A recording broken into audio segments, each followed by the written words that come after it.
በሱፍና ሙሉ ልብስ መካከል ያለው ልዩነት ምንድን ነው? ብዙዎቻችን እነዚህን ሁለት ቃላት እያቀያየርን እንጠቀማቸዋለን። ሱፍ የልብስ የጨርቅ አይነት ወይም የተሰራበት ማቴሪያል ነው።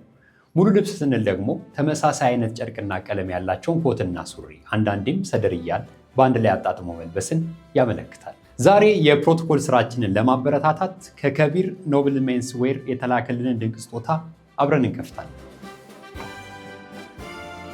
ይሄ ሙሉ ልብሳችን ነው። ከፍተኛ ጥራት ያለው ኔቪ ብሉ ሙሉ ልብስ ነው። ሸሚዝ፣ ይሄ ሸሚዝ ኮሌታውና እጅጌው ነጭ ነው። የራሱ ታሪክ ያለው ለትልልቅ ዝግጅቶች በትልልቅ ሰዎች የሚለበስ ሸሚዝ ነው። እንዲሁም ከረባት ከነ ኢንሰርት ወይም ፖኬት ስኩዌር ተልኮልናል። ይሄ ጫማ ነው። ማስገቢያውም አልቀረም። ጫማው ውበትን ጠብቆ እንዲቆይ በቀላሉ እንዲገባ እንዲወጣ ያግዛል። ጫማው እንደዚህ ታሽጎ ነው የመጣው። በጣም ጥራቱን በጠበቀ መንገድ ከኔቪ ብሉ ጋር እንዲሄድ የተመረጠ የጫማ ቀለም ነው። ሽቶ ጥሩ ለብሰን ጥሩ ስሜት እንዲሰማን ያደርጋል። በቅርቡ የከቢር ሽቶ ስቶር ይከፈታል። እኛ በዚህ እድለኞች ነን፣ ቀድሞ ደርሶናል። ልብስ የሚናገረው የራሱ የሆነ መልእክትና የቢዝነስ ቋንቋ አለው። ከከቢር የተላከልንን ሙሉ ልብስ ለብሰን እናሳያችኋለን።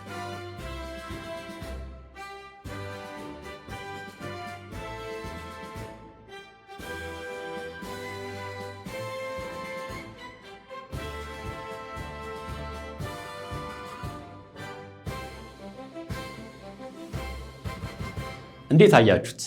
በቢዝነስ ድርድሮችና በታላላቅ የዲፕሎማሲ መድረኮች ላይ ኔቪ ብሉ ወይም ጥቁር ሰማያዊ ሙሉ ልብስ መምረጥ ድንገተኛ አይደለም። ይህ ቀለም የአያልነትና የቁም ነገር መግለጫ ተደርጎ ይወሰዳል።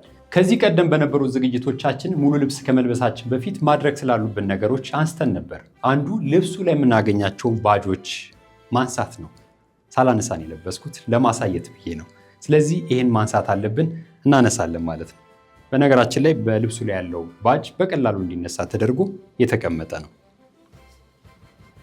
በዚህ መንገድ በቀላሉ አንስቼዋለሁ። እንግዲህ ከዚህ ቀደም በነበሩ ዝግጅቶች እንዳልነው ማንሳት ያለብን አንዱ ነገር ሁለት ተካፋች ኮት በሚውልበት ጊዜ ከኋላ ቅርጹን እንዳያጣ ተደርጎ የተያያዘበትን ክር ማንሳት ነው።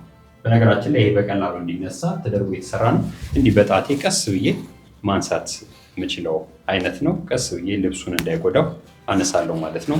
ቀደም ሲል እንዳልነው እንግዲህ እጅጌው እንዲሁም ኮሌታው አካባቢ ይሄኛው ሸሚዝ ነጭ ነው። ንጹህ ነጭ ኮሌታ ያላቸው ሸሚዞችን ማድረግ የሀብታሞችና የቢሮ ሰዎች ምልክት በመሆኑ ዋይት ኮላር የሚለው ቃል ተወለደ ማለት ነው። ሌላ ጊዜ ዋይት ኮላር፣ ብሉ ኮላር ስለሚባሉ ነገሮች በዝርዝር እናነሳለን። ይህ የፋሽን አይነት ዊንቸስተር ሸሚዝ ወይም ኮንትራስት ኮላር ሸርት ይባላል። ከ1980ዎቹ የዎል ስትሪት የቢዝነስ ዓለም እስከ ዛሬ ድረስ በዲፕሎማሲው መስክ ውሳኔ ሰጪ ነኝ የሚል መልእክት የሚያስተላልፍ የፋሽን አይነት ነው ይባላል። የስራ ቦታችን ወይም የምንታደምበት ዝግጅት ምንም ይሁን ምን ለቦታው የሚመጥን ክብር መስጠት የፕሮፌሽናሊዝም መለኪያ ነው።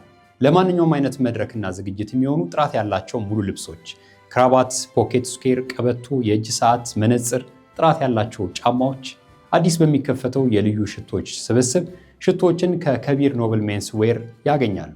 አድራሻቸው ብስራተ ገብርኤል አፍሪካ ኢንሹራንስ በሚገኝበት ህንፃና ቦሌ አትላስ ማዶ ሆቴል ጀርባ ይገኛሉ። አድራሻቸውን ካፕሽን ላይ አስቀምጠናል። ፕሮቶኮል ስርዓት ነው። ስርዓትን ማወቅ ደግሞ ስልጡንነት ነው።